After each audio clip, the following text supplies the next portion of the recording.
Two sides pining for 3 points at the opposite ends of the Premier League table. Prepare for battle at Turf Moor on Monday night as Burnley play host to top four chasing West Ham. Yes, I don't care what happens tonight. Don't care what's been happening. It's still the top four chase for West Ham.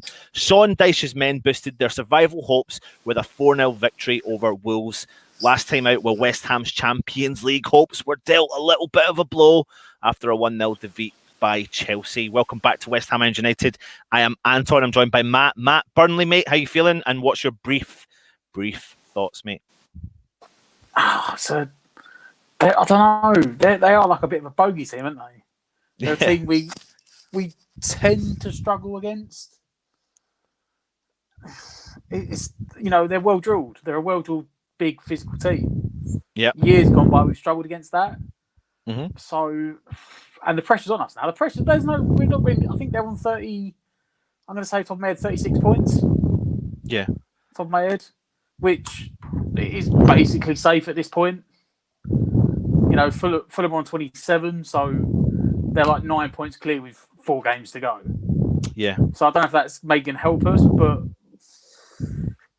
it's one of them. The pressure's really on us. Yeah. It's pressure's on us. It's gonna be a different game, but mate, it is, and it's a Burnley, new West Ham. So yeah, and it's Burnley, mate. We're winless in 3 Premier League away games against Burnley, drawn 1, losing 2. Last winning at Turf Moor in May 2017 under Slaven Bilic when we won the game 2-1. So yeah, we're just gonna have to wait and see, aren't we? Matt, it's like you're speechless. You're so speechless, mate. Well, I'll tell you what. Let's lose the speechlessness. It's time that we talk Burnley. Let's bring on the opposition fan like we do each week. Let's talk Burnley.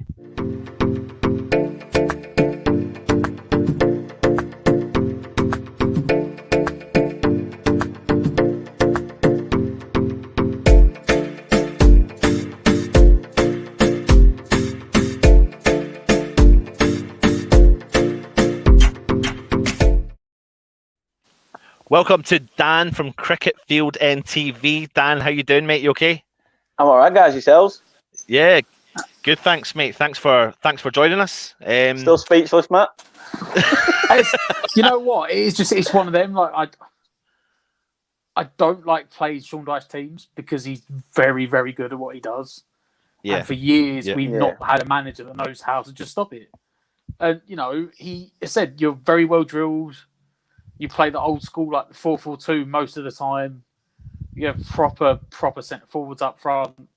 And a lot of teams don't know how to play against it. And it's just one of them. Like, we just, David Moyes is sort of shaped up a bit different this year, a bit more physical, a bit more height, like with Souček coming in. But, he should get plaudits for what he's done. You don't exactly have a mega budget every year, but you still spend your money wisely, you bring in these players. And they always look like they deserve to be in the Premier League. It's just a very difficult team on your day to beat. I don't know, West Ham always struggle against them. Yeah, well, talk to me, Dan. I mean, listen, we all know about Burnley, but 4-0 victory, a thrashing of Wolves last week. What's been going on at Burnley, and how are you feeling about the rest of the season? I mean, for us, and I've already said it, this game coming up. It's probably a bigger game for yourselves than it is us. With with Fulham obviously losing against Chelsea. That 9-point cushion. I mean, they've won 5 games all season, Fulham, or 4, whichever it is. There's only 4 left. It mathematically it's still doable, but it's not going to happen. I think Fulham have made too many errors. For us, though, like I say, we started poorly the season. Had a few injuries, but we've had a takeover since in January throughout all the COVID stuff. Nothing really happened in January, but nothing really ever does in the January window for any club. I mean, for us, this summer is going to be key. See whether talk is cheap with the chairman. He's done pretty well, said the right things to the fans, but it's whether they actually can put that talk into action really and do something. Yeah, absolutely. No, sorry. Oh, daydreaming then. No, that's fine, mate. I tell you what, let's take a look and see what happened last time out the two clubs met in the Premier League.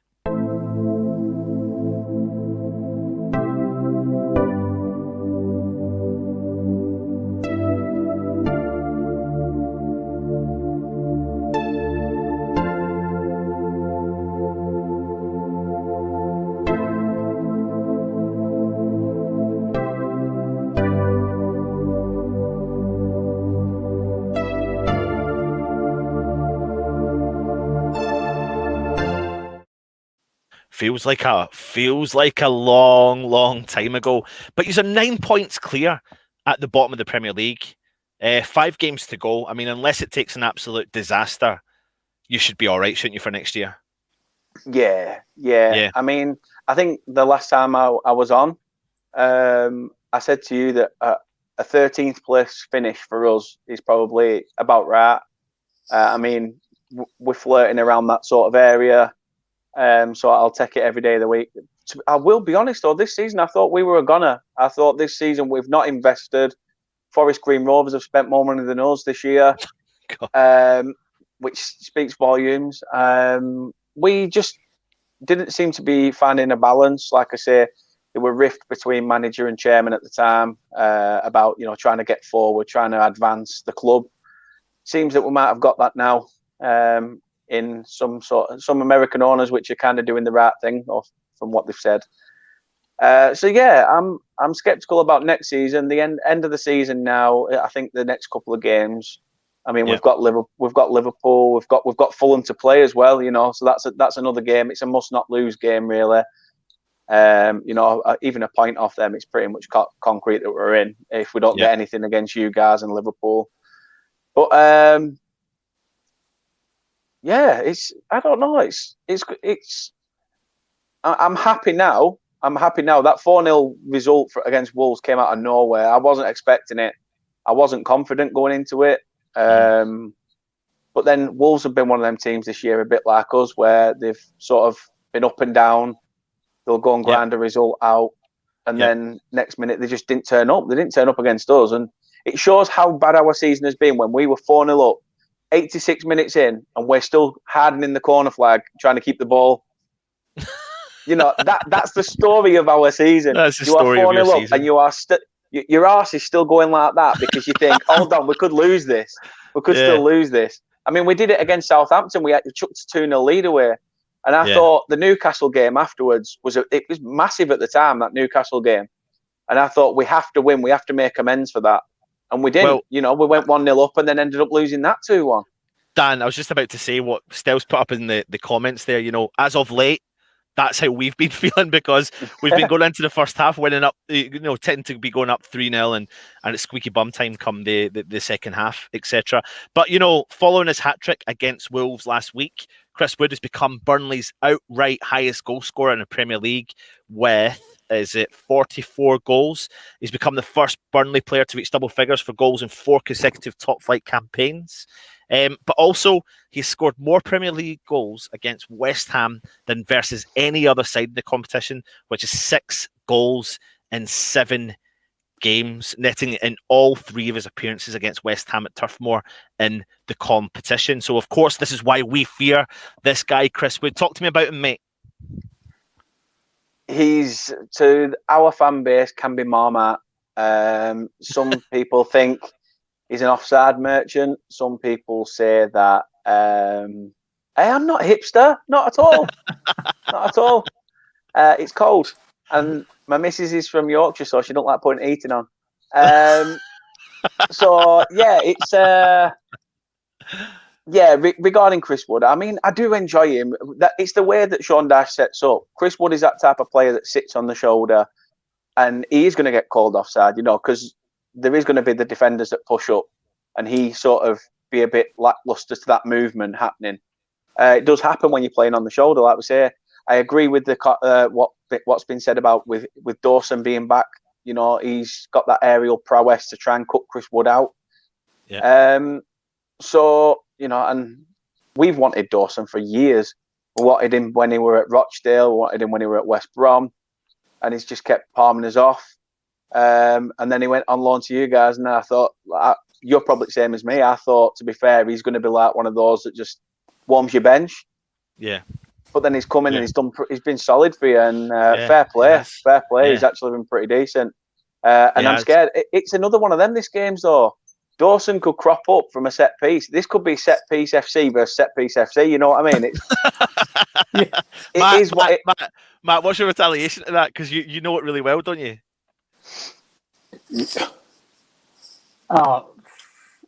What, this comment or the No. Just in general, what Dan said there about set piece on set piece.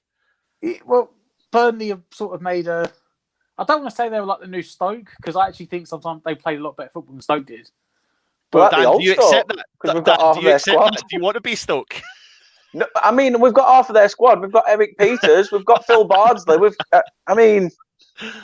just a retirement home for Stoke's outcasts.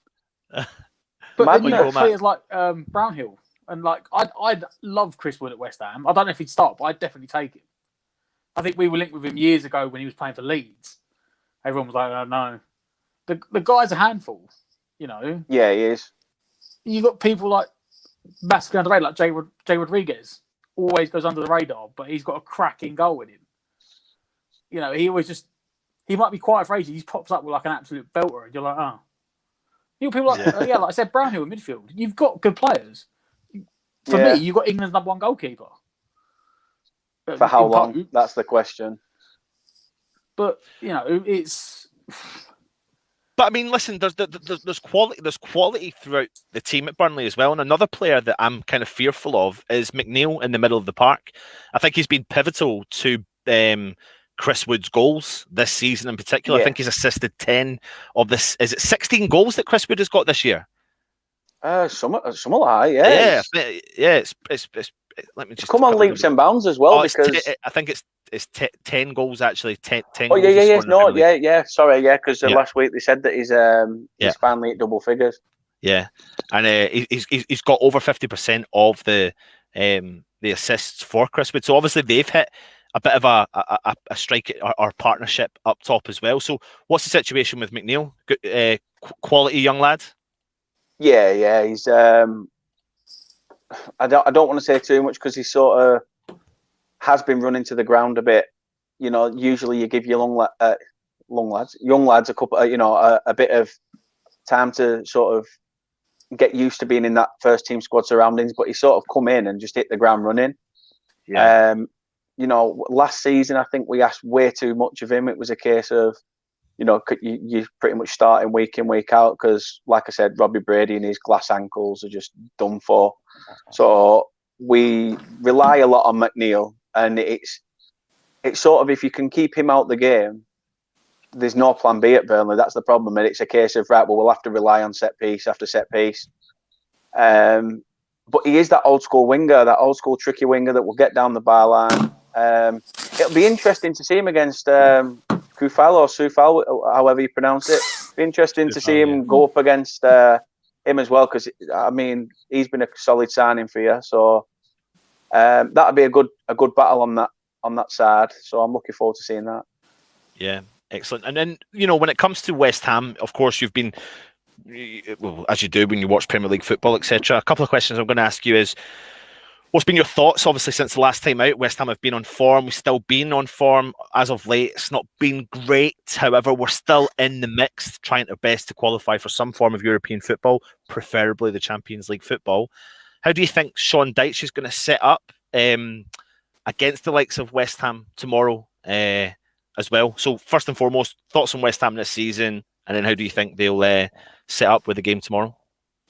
I mean, West Ham have been absolutely quality this season. I don't think you can, knock that. Look at the league table; it speaks volumes. Would you have even said that when you reappointed Moyes? I think people would second guess themselves and gone, "Why have we gone back for Moyes? It didn't work the first time." But it seems that sometimes it pays off. I guess it has done, and he's sort of instilling that positive belief in your side, and it's good because we sort of had that run, didn't we? When we got and finished in the Europa sort of positions. But, it's next season that I worry for you guys. It was only last year that you were sort of with us in that bottom half. and now you're sort of in that area where next season it could derail you, or depending on what happens, because when you're trying to chase Europe but you're chasing the Premier League at the same time, you've got to try and find that balance.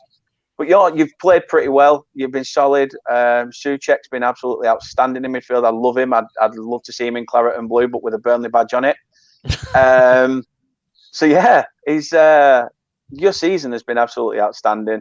Souček's been outstanding. He's for me the standout performer.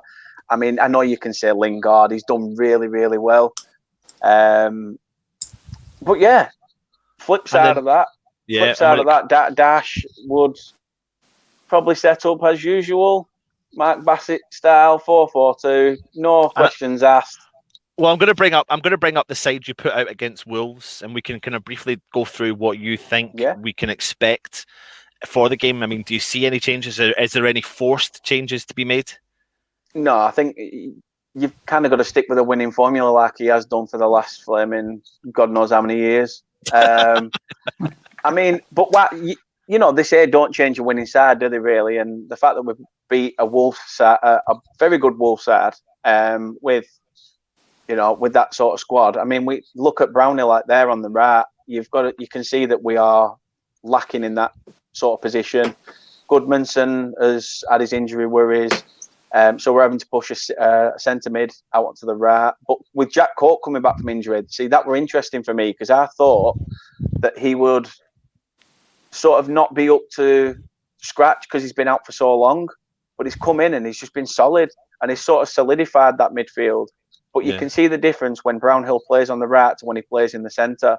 He's a completely different player. But then I have to give complete respect to Wood and Vidra, because them two together combining, nobody expected that, because for the past few years it's been Wood and Barnes, and the odd Rodriguez cropping in. Vidra's sort of been led there with his, probably splinters in his butt cheeks because he's been sat on the bench for that long. It's so difficult because we have got good players. Like I say, when we signed Vidri, he was top goal scorer for Derby, and we sort of just let him sit on the bench. Yeah. So we let him go to waste, but I think we're starting to see something from him. I think next season, if he's still here, will be good. I don't know who we could say is going in or coming in or going out. But yeah, that team's pretty solid, pretty much nailed on. And no doubt, like I say, if I go back to your season compared to ours, we started with injuries and have ended up with pretty much a full squad back, apart from Robbie Brady, where you're sort of the other way, where you've started off decent and now players that have been running to ground are starting like field. Flies. Yeah. Couple of more questions then before we get onto the nitty gritty of predictions. Tarkowski was a player that we discussed the last time out. Obviously, West Ham were strongly linked to him. We didn't pay the money, and we ended up going for Craig Dawson. And obviously, he's ended up coming into the team and doing really well, apart from his recent sending off. But how's he been performing this season? And I mean, there's people in the comments there saying that Tarkowski looked very troubled last time out. Oh, I'm trying to put that up. When we played them, I mean, what's your thoughts on him this season? Yeah, another player that's been sort of hit and miss. He's not been tracking his man as much. I don't know whether it's that sort of attitude of, that's it, I'm already out of here, I already know I'm good enough to play elsewhere. I don't know. But to be fair, you see some performances where it's sort of spirited, and he actually looks like his heart's still in the club, you know what I mean? He doesn't look like he's wanting away. But then you see this odd mistake and you start to think, well, that's standard, that's Sunday League stuff. You can't let him get away there. But it should be a lot cheaper for you guys. I mean, I can only see him go in the summer. It'll be a massive loss. But then yet again, I look at the fact that whoever's been at the side of Ben Mee has turned out to be class. Michael Keane, Tarkowski, bring the next one in and Ben Mee will turn them into a solid defender as well. Yeah. Dan, and Neil's put a question here. Burnley's away form is better than their home form. Why? Any reason? Why? I don't know. I think away from home, you've sort of got that less pressure of the you're at home tag. This should be your game. You're in your own backyard, where you can just sort of go out and perform. And I think what we also miss at the Turf is we as a club are only small. like I said to a few people, we're small fish in a big pond. So to have that fan backing at Turf Moor, we are a 12th man. We can turn them draws into wins, losses into draws. So yeah, it's going to be tough. I'm looking forward to whenever fans are allowed back. It's not going to be the same. You're not going to be diving 3 rows down all over your mates with a last minute winner. Not unless you do, and then you stand there and go, don't ever touch me again, and squirt sanitizer into your hand. But it's just going to be strange. It's going to be strange, but I'd love to see football be back, and I can't wait to be back at stadiums and have that typical pub pie where it's hot round the outside and stone cold in the middle. Yeah, 100%. Well, at least in Burnley it won't be like £6 a pie we pay down here. Well, yeah, no, true. You get a pie and a pint for that. Oh, I've probably got £12 down here in London for that sort of thing. Wow, I thought that was just for an half. It's time for the question we ask everyone every week when they come on, and it's, who is the player that you're going to fear the most?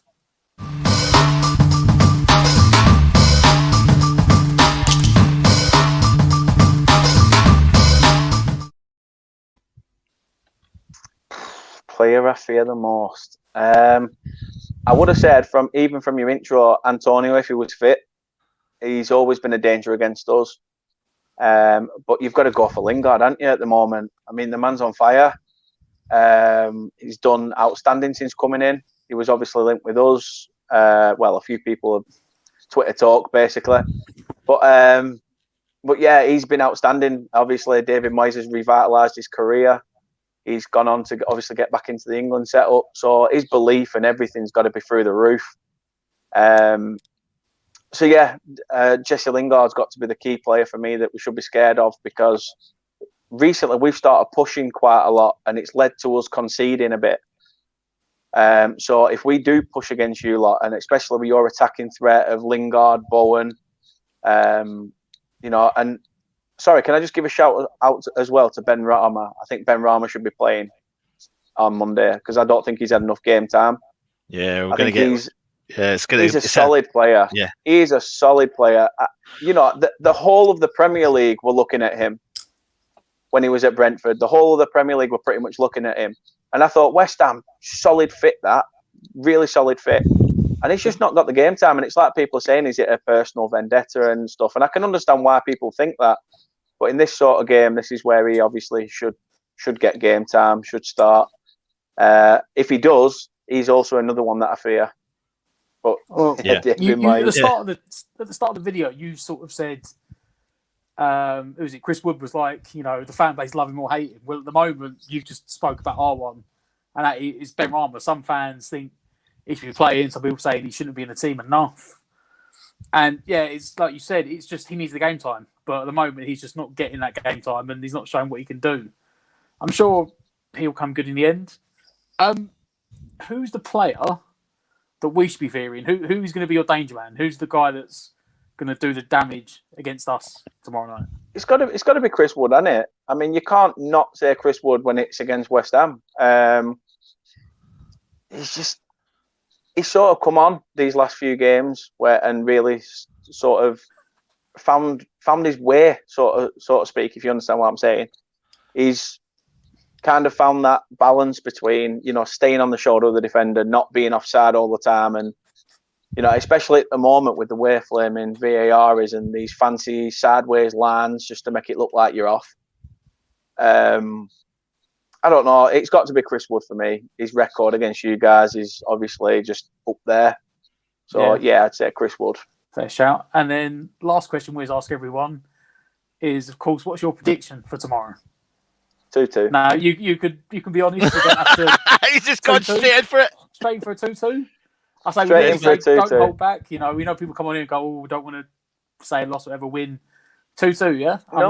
I think it's going to be quite scrappy. Like you say, there's going to be all sorts in it. It's going to be that old school aerial battle where it's pretty much head tennis for 90 minutes. It could be a game of, on the floor sort of stuff. I don't know how Burnley's going to turn up.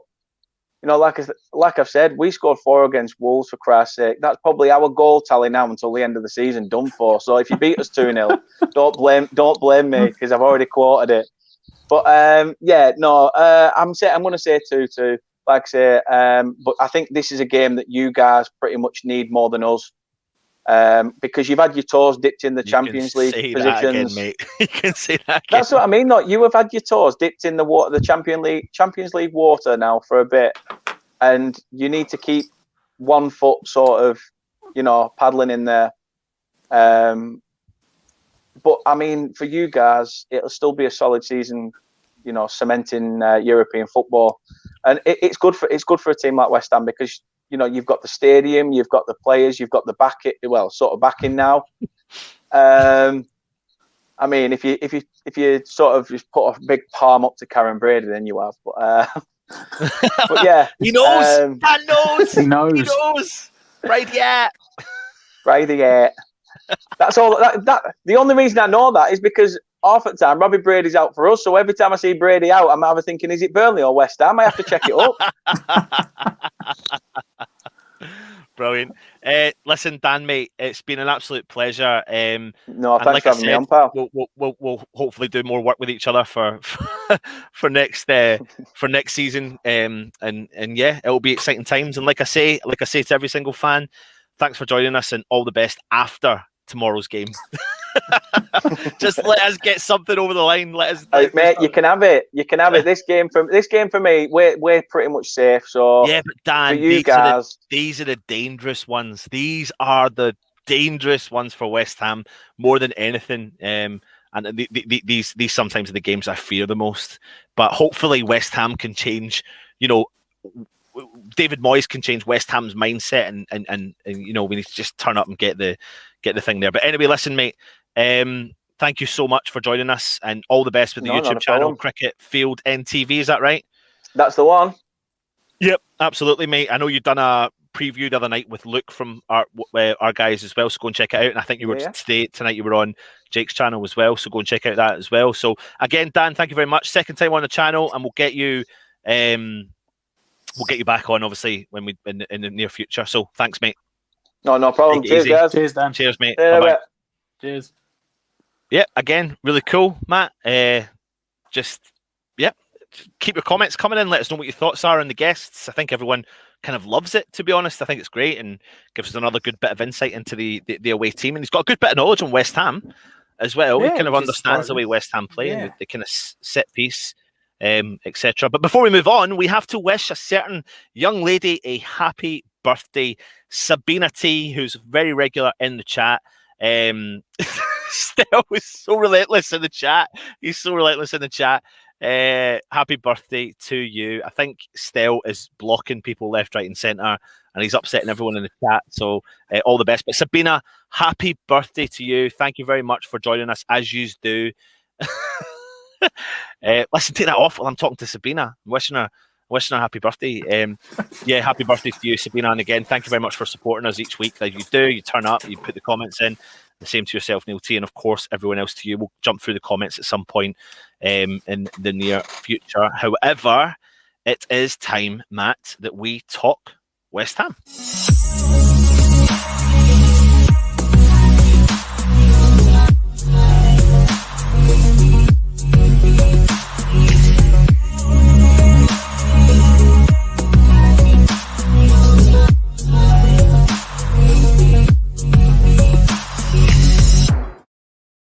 And as we do when we do this week in and week out, we go straight to the gaffer's press conference. The reason we do that is because it gives you, topical subjects to discuss in relation to how we think West Ham may line up moving forward. So let's go and see what the gaffer had to say.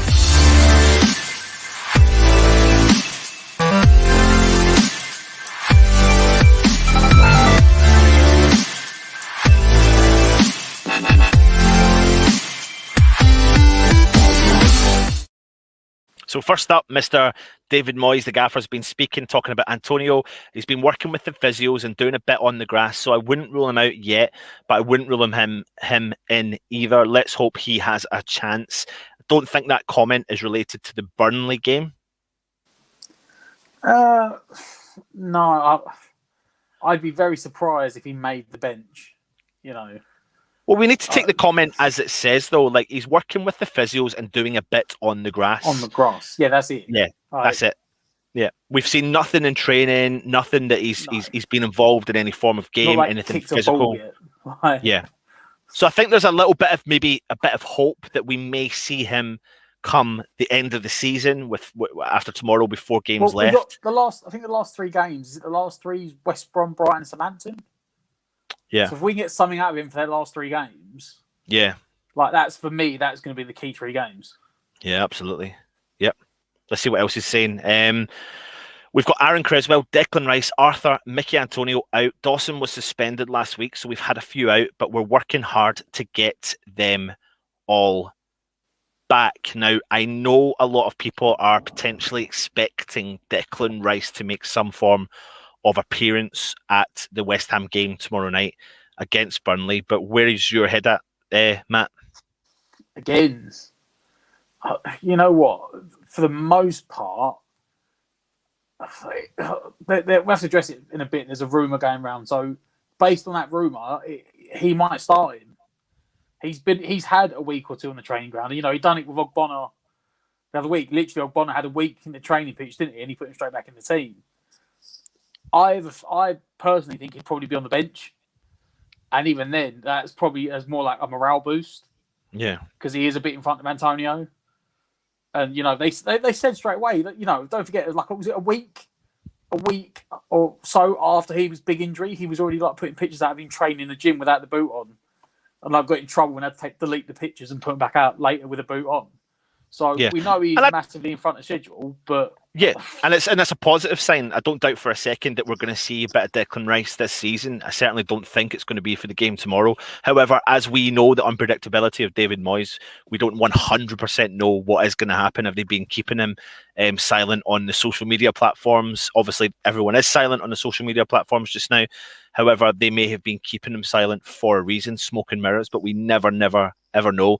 I'm going to come on to a couple more comments. However, there was some news breaking this week. Again, it could be from one particular source. We're not too sure what to believe. And the news was that Mr. Mark Noble has picked up an injury and potentially could be missing for 2 weeks. Matt, what do you take from that?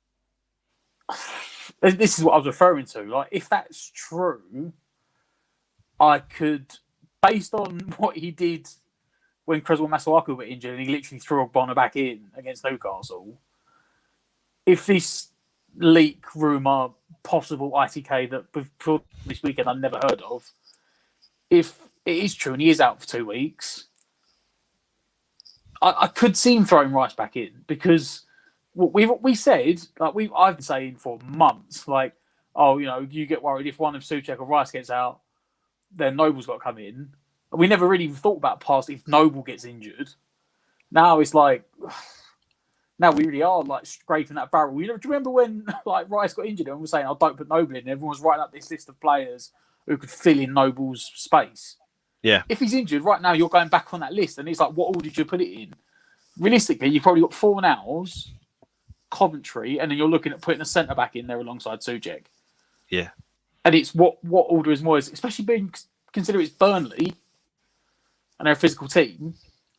Straight away, I said about Lanzini, but straight away I think that rules out Lanzini or a Coventry, because I don't think they're going to have the physicality to compete with Burnley, especially if you think the whole midfielder.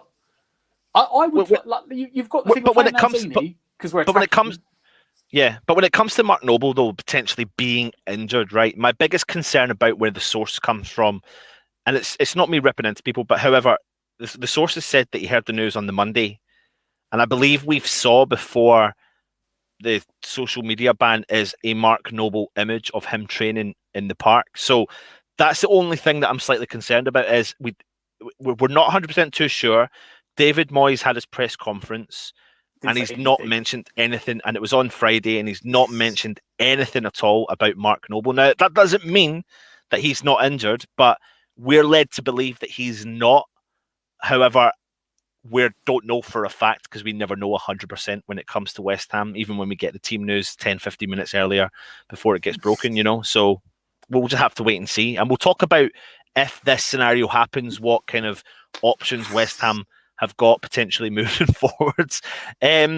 We've been pretty consistent with our team selection throughout the season because of the injury situation, but part of a manager's job is finding a way to win when you're without some of your players. And finally, I think we've had 5 out of our last 8 red cards rescinded, which is quite an incredible number. We've had 2 this season. It did affect the game and lost us a chance to try and do something in the last 10 or 15 minutes. I want to address that comment, in particular the last one there, Matt, because we've done the review after the Chelsea game, and I think we both were trying to agree with each other by saying the sending off didn't affect the game. Well, in actual fact, the more I think about it, I actually think it did. It wasn't. It didn't affect the game. Is that we were putting pressure on. We were starting to hold the ball, but we still weren't we were still lacking that final ball. So as I said on the game at the time, it's if, buts, ands, or maybes. It definitely? The one thing you can't deny is that it swung momentum. Because that red card, we basically went, well, that's the game gone. We're just going to try and sit it back now and make sure that Chelsea don't hammer the goal difference. Yeah. But at the time, we were in the ascendancy, so it finished the game. But I think someone after the game, someone said as well that 5 out of the last 8 have been rescinded, and 3 of them were against Big 6 teams. Yeah. It's just, and it's. I don't know if you probably wouldn't have seen it just before we came on. I was sort of in the background before the game. I was watching it before we come on. I was watching the Tottenham Sheffield United game. Well, I think they were winning 4-0 last time I checked. And right at the start of the second half, there was an incident where I think it was Lo Celso. I can't remember who it was for. I think it might be John Fleck or something for Sheffield United. And the Tottenham players coming to make a slide tackle, and Fleck tried to jump. I think it was Fleck. He tried to jump over the top of the player. And he actually went studs first on the side of his face when he landed, right? And they watched that back, and it went to the AR, and the commentator said at the time, well, there's nothing you can do about that. He's tried to hurdle the player where he's supposed to put his foot. And what happened? Nothing. Because where he's supposed to put his foot. And that one was worse, because he actually looked, saw the player, then tried to jump over him, mucked up his jump, and landed studs first straight down on the side of the Tottenham player's face. And that one didn't get. The VAR went no. It's accidental. He's not anywhere to put his foot. It's not red. Now, has that come about because of the decision last week? Quite possibly. Yeah. Because everyone said last week, difference being, Balbuena never saw the player coming. He was only looking at the ball. Yeah, of course. And he's followed for hitting. But again, did it dimension? And Moyes is right. And Moyes is having a little dig there. And I think he said something else about another. I don't know if that was the same press conference about the stands of refereeing in West Ham's last couple of games has been shocking. Yeah, and he's right to call it out because it has been. Yeah, absolutely, mate. 100%. I don't know who the ref is for tomorrow, but hopefully the standard refereeing is better than we've had in the last few weeks. Because I'm not saying it's. I've always said I say this every time we go on and do a live stream. I don't expect to get an amazing ref because the fact of the matter is the standard refereeing in the Premier League is absolutely shocking. Yeah, and I don't know if it really does make a difference, to be honest, to know the referee. Sometimes I always thought there was a feature. I wonder if we should put a feature in here talking about the referees, but I don't want to, Matt, because for me it doesn't play into the hands. Mike Dean, but I'm sure Mike Dean ref today, so I don't think it can be Mike Dean. But it's not that. It's just I like the ones. Point being, I like the refs who don't know the names. Because the ones you don't know the name are the ones that do their job the best. You shouldn't know a referee's name. You shouldn't. I know, if you don't know the referee's name, that's because he's been quiet and he's refereed the game well and he's let it go. And I said, I don't want good refs. I just want a consistent ref. We can't get good refs. We don't get refs in international tournaments anymore, the English refs, because they're all awful. Yeah. You just want a consistent ref. And they can't even get consistency right with technology. Yep. No, you're right, mate. Well, listen, what we do is we're going to go through the starting 11. So before we do that, get your comments in the comment section with your starting 11 for the game against Burnley tomorrow. Who would you like to see start versus Burnley tomorrow?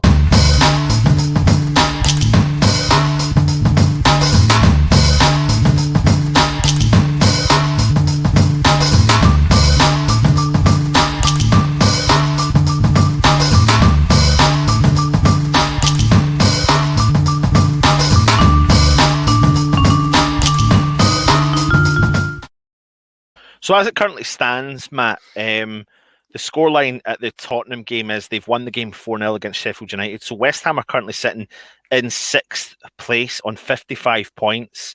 Liverpool just behind us on the same amount of games with 54.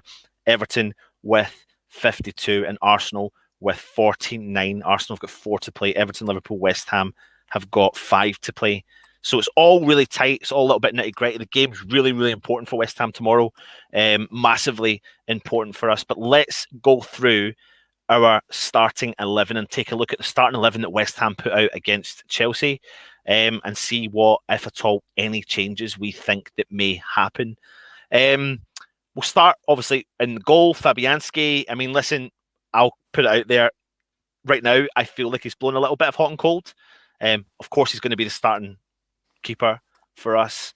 But, yeah, he's going to be there.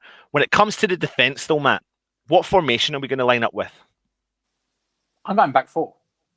Is he going to change it to a back 4? I think I agree with you on that. I would go back 4. Yep. I said he has done it a bit this season, boys. He has, like, at the start, when we started the season, we were losing every game. He just went, look, we need to build solidarity and get going, and then we'll sort it out. But as the season progressed, he has started like picking and changing players and formations based on who we're playing. And you're playing a team that plays 4-4-2, and like we said, who are pretty much guaranteed safety. They're 9 points clear with 4 games to go. Fulham ain't going to win. They're going to be sitting back just because they know a point will be enough. So they're not going to go attacking. At which point, they're just going to be looking to get on the counter. They're going to be playing them long balls, trying to go over the centre back, down the channel, the wing back, the full back, looking to pick us off on the counter. At which point, you're wasting a position playing 4 at the back. Yeah. You need that extra player going forward. So I would bin off one of the centre backs and go to a back 4. And do you agree with Matt in the chat? Do you agree that we go back to a formation of 4? I think we should. I think this is a game that we do need to make the change, because I think we probably need to go head to head with the formation against Burnley, because I think the 5 at the back and that style of play probably plays into the hand of what Burnley are trying to achieve, to be honest. So if we're going to a back 4, then Matt, let's start with the blatant, obvious one. Soufal sits in at right back. Yep. Absolutely. Ogbonna maintains his starting position. Yep. That leaves us with a couple of big decisions. And I've done a show earlier this week on our daily show, which was Moyes has got huge decisions to make in the defence. So, of course, if we've got 5 at the back, he's still got huge decisions to make because he's got Balbuena, whose card was rescinded, Diop, and he's got Dawson, who is returning. But if we're going with a back 4, who's going to partner Ogbonna back there? Based on the opposition, Dawson. Yep. I think I've got to completely agree with you on that one, mate. Completely agree with you. Talk to me why. They were part of the when it was a back 2 or back 3. When we had our run of really good defensive partnerships and we were getting clean sheets, not getting a lot of goals, Dawson and Ogbonna were part of it. They're both vocal. They both command. They read each other's game really well. They're probably, you could argue Diop, because Diop's been quite good with his aerially, but I know Dawson's been a bit iffy, but for the style of play where you're going to be bombarded with crosses and long balls and the physicality of it, I just think the best 2 equipped for that, if you're going to play a left foot and a right foot, is Ogbonna and Dawson. Yeah, absolutely. So we're going to go with Ogbonna, Dawson in the back line. What are we doing for the left back position if we're going for a back 4? This all depends on what Moyes has got going on. Yeah. If Creswell's fit, Creswell starts. Yeah. If Creswell's not fit, he'll look to Masuaku.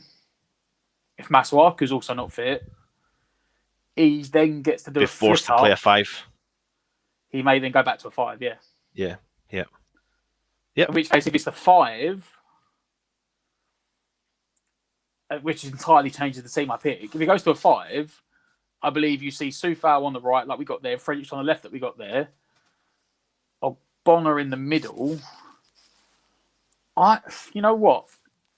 This is weird because I just said I'd pick Dawson, but I think if he's got back 5, I could see him picking the same back 5. Can you really, even with Fredericks there? If Fredericks as the left wing back, if Masuaku and Cresswell are both injured, Fredericks actually had a pretty good game against Chelsea. His pace caused them a lot of problems. Yeah. So if it's a back four and Cresswell and Masuaku are injured, he'll pick Johnson. Because I think defensively, Johnson is better. But if you're playing with wing backs where you expect them to be getting forward, I would play Fredericks in there because his pace causes problems. Yeah. Toby makes a valid point here about so hard to pick when we don't know who the actual fucking play the game. So right, mate. You're so right. 100%. It is going to be tough. Yeah, and it's going to be tough because we don't really know if he's going to go for a 5 or a 4. However, if he does go for a 5, I can't help but think that Dawson's going to step back in there. I really the only do. One I see then is that he goes in for Balbuena. Yeah, he goes in there for Balbuena. And it's harsh on Balbuena. It really would be harsh on him. If it goes to a back 4, though, I still would want Dawson in there. And I think that would be harsh on Diop and Balbuena. Yeah. Diop would be harsh on, but Balbuena must be expecting it. Yeah. If you believe what you read in the papers, what his agents apparently said in South American in TV and stuff, he's leaving in the summer. So I'm not being funny. For me, I know this isn't Football Manager and it's not FIFA or whatever, but for me, if you've got a player that said, I don't want to sign a new contract, I'm leaving in the summer, you only play him if you have no other choice. Yeah. Now, obviously, as a first-team experience, he's got better experience and probably better confidence and ability than the kids have. The kids need to get a run of games and be tried and tested and whatever. Yeah. But if Dawson's now served his ban and he's come back in, he will come back in over Balbuena because you're not going to start the guy and give him all the minutes to the guy you're about to let go rather than the guy you just brought in. Yeah, 100%. Let's go to the midfield, mate. Let's solidify our defence. Back 4. The options are as follows. Cresswell's fit. He's there. Yep. Ogbonna, Dawson and Soufal. If Cresswell's not fit, Masuaku. If Masuaku's not fit, probably a back 5. Yep. If we go to a back 5, we're talking about potentially Diop, Ogbonna and Dawson with Soufal on the right and either Johnson or Fredericks on the left or Cresswell if he's fit or Masuaku. Yeah, absolutely. Let's go to the midfield and base it on a 4-4-2. Noble maintains his position alongside Souček. If he's fit, yes. Yeah. Then what? 4-4-2, you've got Souček and Noble will be the holding players. Mm-hmm. Then you've got your wingers. If we're playing 4-4-2, for me, I think you see 4 nails on the left. Mm-hmm. And in some ways, that would even allow you to play Fredericks as a left back if Cresswell's not fit. Because I think 4 nails offers good defensive cover. Yeah. I would then be tempted to chuck Bowen on the right, which leaves us 2 up front. Yep. And I think with a 4-4-2, it's a bit of a statement, really. I mean, it's a bit of an intent. I'm kind of going to go for it, and if he does go for it, I do genuinely think, no matter what people think, that we might actually see Benrahma come onto the field. And I know he's not been starting. I know people have been a bit like, nah. The fan base is mixed on it, but for me, he's still not had enough time. And I'm not just saying this because I really want to see him, but I could actually see this being a game that Benrahma could play. Well, I haven't picked my strikers yet. Ah, right, okay. Well, let's get on to the strikers then. Lingard, no brainer. And I was going to say Benrahma. And Benrahma. Yeah. But I was also going to say the reason I'd pick those particular players is that you can play a 4-4-2, and if the midfield starts getting overrun that we've struggled in recent weeks, those players you can then change to a 4-3-3 because you can then pull 4 nails into the middle with Noble and Souček, and you've got a 3-man midfield, and then you can play Bowen and Lingard either side. Benrahma and Lingard either side of Bowen. Yeah. That's what I picked it like it is. You could say Benrahma on the left, 4 nails on the right, and Bowen up front with Lingard. Or you could say, like I said, put Benrahma on the right, Bowen on the left, 4 nails as number 10 behind Lingard. Like, it gives you the options. But picking those 4 as the attackers means that you can change James, formations and tactics. You're right. I just want to address this one quickly. I probably was borderline harsh on Fabianski, but I'm making the point about the fact that I do think that he has made more errors this season than we have saw of late, but he does retaliate by making fantastic saves, and he's a great shot stopper, etc. But I'm not blaming him at all whatsoever, but I think questionably against Newcastle in particular, I think he had a really bad day out on the park, and I think there's been a couple of chances where we've been very lucky due to his errors, and players have had to step in and clean up a bit of that. But, I'm not disrespecting Fabianski. He's definitely our numero uno and all that sort of stuff. So, yeah, I mean, listen, we're trying our best here to dissect the team and what we think will start. If there's a 4-4-2, both me and Matt think that Benrahma will start. What do you guys think in the chat? If it isn't a 4-4-2, I mean, he may go for the whole kind of false nine as well, Matt. You never know, and he might just pack out that midfield. If he goes for the false nine, he may look at the Aston Villa game and go, I'll put Benrahma on the park and play him and Bowen and Lingard the freedom to kind of chop and change around that position as well. Because what we are fully probably expecting is Burnley to hit West Ham on a counter-attack and West Ham to fire balls into that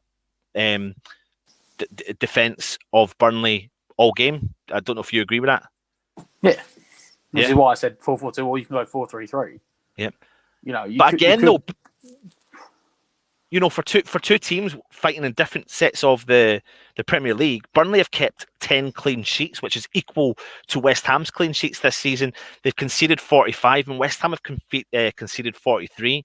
They've scored 30 goals, which is their problem, the goal-scoring goals. West Ham have scored 53. So we all know where Burnley's problems are, and we all know that there's going to be plenty of attacks made at their goal. It's just about, and that's why I think that it's a no-brainer for Moyes to sit back and be reasonably defensive. Would probably be a bit silly for this game. We've said it. We've got 5 cup finals left. Right? Yeah. The losses are relevant. Like, the point is not the losses are relevant. The point's no good at this point because other teams are still winning. So every time I said this a couple of games back, we still got them games at the end of the season. Every time we now don't win, those last 3 games become worse. The only thing we could be thankful for is that pretty much the season's going to be sewn up by next weekend. So by the time we play West Brom, they're going to be down. They have nothing to play for, really, apart from maybe some pride. And then Southampton and Brighton have nothing to play for because they'll be safe with just languishing. It's the pressure will be on us, and that's how we don't like it. We don't like playing with the ball, and it's what Burnley will like because he's made Dyche has made a career for Burnley in the Premier League out of being a team that's compact, 2 banks of 4, and they try and play off the 2 strikers they have up front. Yeah, and you know what? There's a guy I was just thinking in my head we haven't even mentioned, which possibly could be in the starting point, is like Lanzini. Yeah. Who did come on and have a big effect. Because people keep saying about Benrahma, and it wouldn't surprise me either. If he goes for the double? If he plays Lanzini at number 10 and goes for like a 4-3-3.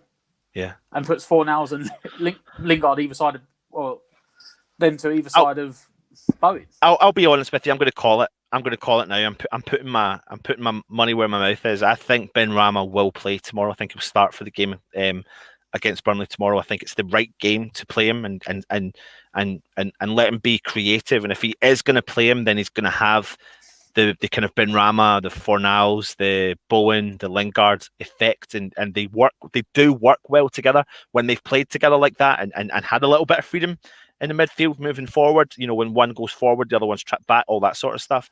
I definitely think that works for West Ham, and I think this is the game to do it because Burnley invite pressure, and players like Benrahma, I know as of late, West Ham don't particularly like that, but we can't set up defensive against a team like Burnley, mate. We can't. We have to go at them because that's the only way that teams score goals against Burnley is having 30 chances at their goal and trying to get 1 or 2 through the net rather than only having a couple and not, because they set up so well. Sean Dyche has got such a strong mindset of defensive mindset. Yes, they concede goals all season, but that's probably down to the fact that they have so many shots at goal. I mean, I'm trying to see if I can get that stat, to be honest, but it's actually proven a bit tough to get that. Well, I mean, even last week, Wolves had chances. Yeah. They did. But they do have Nick Pope in goal. Yeah. You know, they've got Nick Pope. They've got Tarkowski. I can't even pronounce his name. Tarkowski, yeah. That many people were after. There's still got people like Ben Mee, who's back there as well, who's had a solid season. You know, they do have a core of defensiveness in the middle. Like we looked at the team that played last week, they got Brownhill out on the right-hand side. He's not a right winger at all. They're sort of bare bones. They're always going to be difficult. You know, essentially they're playing 3 hold midfielders across their midfield 4. So that tells you all you need to know. They are literally going to sit back, and they're playing right and left backs that don't like attacking. They're very defensive minded. You know, it's almost like a flat back 4 that aren't going to go forward, and then you've got 3 holding midfielders in the middle where then Dwight McNeil will just sort of go and do what you want. Yeah. I could see him starting Lanzini because he does have a soft spot for Lanzini. I wouldn't. I don't think he's got the ability to have an impact in a Premier League over 90 minutes. I just don't. Look at this comment. Lanzini! We all went wild, mate. Carino. We all went wild. But yeah, no, I get your point, mate. I get it 100%. What we'll do is we'll move on to predictions. Get your predictions in, what you think the score will be tomorrow night against Burnley.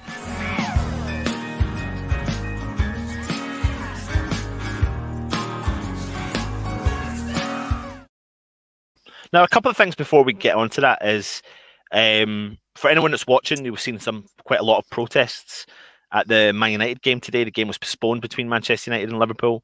And yeah, the fans managed to breach the security, not much of the security, get inside the stadium.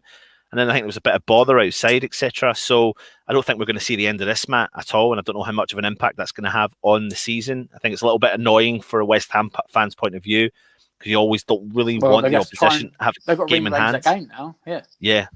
I mean, if I was them, I'd make them play it tomorrow. Yeah. It's behind closed doors anyway. I'd be like, well, you can have the 6 o'clock game tomorrow. Yeah. Thing is, the thing's really, and I don't have Facebook anymore, and I don't really like posting on Twitter. I'll interact with people, but I don't post myself. But the reaction they got like made me so angry, because a couple of years back, Gold and Sullivan were essentially like not spending money, pushing the club down the toilet. Now, I didn't agree with the protesting at the time, but we invaded the pitch. You know, there was the whole thing with the corner flag in the Burnley game, and then all bombarding and going underneath the director's box and shouting abuse at them. And it did wake them up, because then we went and brought in Pellegrini and spent a load of money. But after that game, I mean, I think it was actually Chris Wood who said that he got interviewed after the game, and they were like, "Oh, was you worried for your life?" And he was like, "No." He's like, because we knew none of the West Ham fans were interested in us. They were interested in West Ham's owners. Yeah. And we knew that's all they were protesting about, right? Yep. Hooligans, scum, embarrassment, all words across the front and back of newspapers after that game, with people calling us to get points deductions after we lost the game anyway, right? Man United fans have gone and done that today. I don't know if anyone's seen the picture of the poor security guard that's got a black eye and a massive gash across his face, like he's out of some Hollywood film, because he got assaulted, and people there was missiles being thrown at police officers, and they're getting applauded. Yeah. If we'd have done that, if anyone outside the Big Six would have done that, they'd probably get kicked out of the league. They get like a 40-point deduction right now. But when we done it, and Oz was actually peaceful, no one got hurt, nothing got done, nothing got thrown. We done it, and it was like we were an embarrassment, and people going for point deductions. I'm glad they've done it, because the owners need to know. But the fact that they're getting applauded for it really irated me. I was like, the double standards. Sky saying, "Oh, you know, we're trying to," you know, Sky now the ones trying to say, "Oh, the Big Six are bad, and we need to do this and that," but they're still sitting there praising them for it. Yeah. When they threw us under the bus and we done it.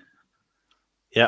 Mate, you're going off in one. You are going off in one. But listen, let's take ourselves 2. Oh, here we go. Words and pictures giving you a clap. Standing ovation. I'll stand. I'll do it for you, mate.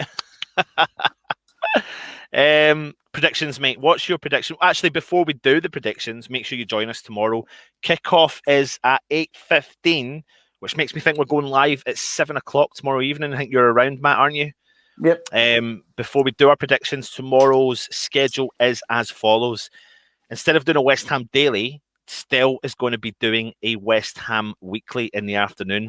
Just a one-off. I was just about to say I could do it tomorrow. Yeah. I was around to do it tomorrow. I'm not doing it. Well, you might jump in the chat. He might want you on as well. If you're around, just jump in, and he might take you in as well. So, so the West Ham weekly is tomorrow about 1:15 p.m. So make sure you join us there for that. Tomorrow night we have our match day live. We're going live at 7 o'clock. We'll give you some exclusive team news, etc. And we'll obviously watch the game. I might have a few beveraginis alongside it as well. Matt, I know you'll probably be having a beveragini at about 7 o'clock in the morning. I'll have to make sure I get some San Miguel tomorrow because apparently we got to drink that. So. Yeah. Then on Tuesday, we've got a old name who's been part of the channel before, coming back to do some presenting on the channel, and he's going to be a bit of a regular feature. Now, we're going to get rid of that guy. Block done. You're blocked, mate. Thank you for that. I don't know if that is because someone else has blocked him. Just let me just quickly block him. Yeah, he's blocked now. So we're going to have I'll get half for the West Ham Weekly. So you're going to be seeing someone, a new but old face coming back on Tuesday and becoming more of a regular feature on the channel. So we're kind of excited about that one as well. And then on Tuesday, that will be going out the West Ham Daily from the new but old presenter. And then at night time, Matt, you're back with Jake for the player ratings. However, we haven't done our predictions, mate. Go for it. So I'm going to stick with what I said on Jake's channel earlier. I said 2-1. Did you jump on Jake's channel? I didn't even know. I did. Yeah, I did jump on for a bit. I sort of dived in for about 10 minutes. All right, good. Near the end. I said 2-1. Right. I said Souček to score both. He's back on to get a goal. Listen, I'll walk away. It's set piece derby tomorrow, mate. I'll walk away with that. Can't back any of the fancy players to score. Yeah. Well, I'll tell you what, though. The funny thing is, I see I see that. I see, I see what you say. I'll take that, but I'm going to raise it. I'm going to raise the bar. I'm going to go 3-1 West Ham. And we are going to see not the set-piece City game that you're predicting tomorrow, because I think Benrahma, I get people are going to say you're away with the fairies, Anton, but I think tomorrow's game is set up perfectly for him. It's a game that West Ham are going to need to attack, and we're going to need all our clever players to break down that Burnley defence, and that's what we're going to need. We're going to need Lingard, Bowen. We're going to need Benrahma firing all cylinders. I get the sentiment behind Lanzini. It could be Lanzini as well, but I think it could be Benrahma's game, and I think we're going to need players that can penetrate their defence, not just through the middle of the park and down at the feet, but over the top. We know that Burnley are good at defending, but I think we can walk away 3-1 winners. Vinay saying 1-0 to West Ham, a boring game, and no Benny. 2-1 is David Murray saying. Anil saying 2-0, Souček and Lingard. Reese is saying 9-0 West Ham. Lee Vassallo saying 4-1 West Ham. We're massive. London is claret and blue. Mandy Gold is saying 2-1. Hopefully you're saying that to West Ham. 4-2 for West Ham from Mark. Mandy Gold is saying 2-1 West Ham. Kevin Beering saying a fancy 2-1 West Ham, Lingard and Benrahma. Marcus Lieb is saying 2-0 Ogbonna Dawson to get a set piece header and a Lingard goal. Mark is saying 4-2 for the good guys. Toby Sampson is saying 4-1 West Ham, Dawson to score. Absolutely, mate. God, so many comments. You just have to try and skip through and find find them at all. Yeah, there we are. There we are. Steve Irons is 3-1 West Ham. Duzzy O'Dear is 1-0 West Ham as well. So listen, thank you very much for joining us. That's our preview. That's us done for another preview again with 5 cup finals to play. Tomorrow night, West Ham are at Turf Moor. Kickoff's 8:15. We'll be live at 7 o'clock for a match day live. Myself, Matt, Stell, and we'll get some guests on as well for the show. So make sure you do join us and have a bit of a laugh and a chinwag. Sorry, mate, I didn't see your joke. Was it up there? Do I need to put it up? Or have I even said it? Sabina 3-1 again. Happy birthday to Sabina. Vinay saying could be West Ham 2-1 with a 2-1 West Ham with a Dawson hat trick. Does it make sense? Come on, Vinay. Come on, Vinay. Yeah, it does. But listen, it's what? 2-1. Oh, it does. Oh, sorry, mate. My bad. Dawson score 5. Ah, right, okay. I've got you now. 4-1 because he's got the own goal. Sorry, my bad. Subscribe to the channel. Hit the comments. Hit the thumbs up. And yeah, thank you for watching. Matt, before you go, mate, player you fear the most from Burnley? 6 and 7 is Chris Wood. Yeah. 100%. And a player they should fear the most?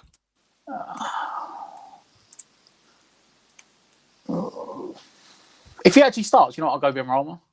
I think Yeah. if he actually gets given the opportunity, he's going to be right up for it. Yeah. If not, I'll go Lingard. Yeah. I agree with you, mate. Agree with you on all that. Still's working on the hoodies apparently, but he says that to you every single week. Yeah, I'm a little bit infinite. I'm not going to lie to you, mate. But when you're doing all this sort of stuff, it's just you lose your mind sometimes. But listen, thank you for joining us. Make sure you join us tomorrow night, tomorrow afternoon, and tomorrow night, and we will be back with more content. And like I said, keep an eye out on Tuesday for old but new, not guest presenter coming on. Anyway, I've been Anton. He's been Matt. Get behind West Ham. Come on, you Lions.